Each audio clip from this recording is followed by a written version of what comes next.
अस्सलामुअलैकुम तव्हां ॾिसी रहिया आहियो TN न्यूज़। ख़बर शामिल करियूं था दाबेची खां। दाबेची कोस्तान में अरब शिकारियुनि जी वीडियो ठाहिण तां बेदर्दी सां क़तल थियल नौजवान मक़तूल नाज़िम जोखी जो टीजो थी गुज़रियो। मक़तूल नाज़िम जो क़तल केस में रहियल 2 जवाबदार गिरफ़्तार न थियण ऐं क़ाइमु कयल जांच टीम ते वारसनि पारां अदम एतमाद ज़ाहिर करे छॾियो। मक़तूल नौजवान नाज़िम जोखीअ जे टीजे वारनि रस्मनि में दाबेची लॻोट आचार सालार जोखियो में मुख़्तलिफ़ सियासी समाजी शख़्सियतनि जी शिरकत।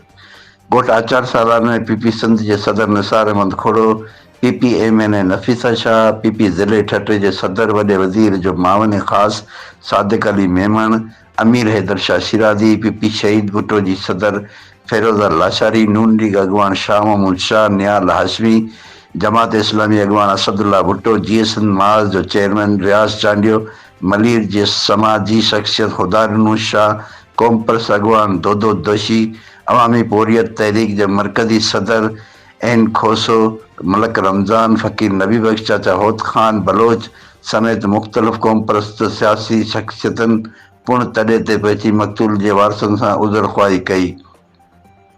मक़तूल नाज़िम जोखी जे भाउ केस जी फरियाद अफ़ज़ल जोखियो सिंध हुकूमत पारां मक़तूल जे केस में जांच लाइ क़ाइमु कयल जांच टीम ते अदम एतमाद ज़ाहिर कंदे वाक़िए जी अदालती कमीशन ज़रिए जांच जो मुतालबो करे छॾियो। कंहिं बि सूरत में ज़ालिम जो साथ न ॾींदा आहियूं ऐं न ॾींदासीं।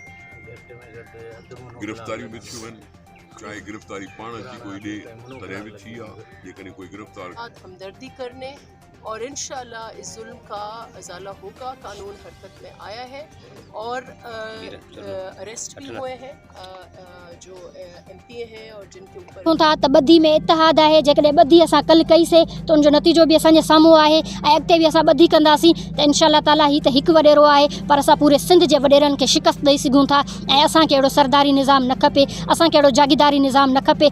असांखे मां चवंदुसि त हिन जी बिल्कुलु जुडिशल मुकमिल इंक्वायरी कयो त सिंध में हीअड़ा ॿीहर वाक़िया न थियनि त अरब अचनि ऐं पंहिंजा राज ऐं बरादरियूं अज़ाब जी शिकिल में मरनि ऐं मौत जे हवाले थियनि। मां सलमान खान आहियां, कराची डिवीज़न जो सदर आहियां ऐं असीं अफ़ज़ल भाउ सां बीठा आहियूं न ग़म में न दुख में। असांजी पार्टी जानबदार और मौसर जो है JTI बनाने के लिए अहकाम जारी करें जो इनके ख़ानदान के लिए काबिल कबूल हो ताकि उनको इंसाफ मिल सके। कैमरामैन टीम सां गॾु शाहिद समूह TN न्यूज़ दाबेची ठट्टो सिंध।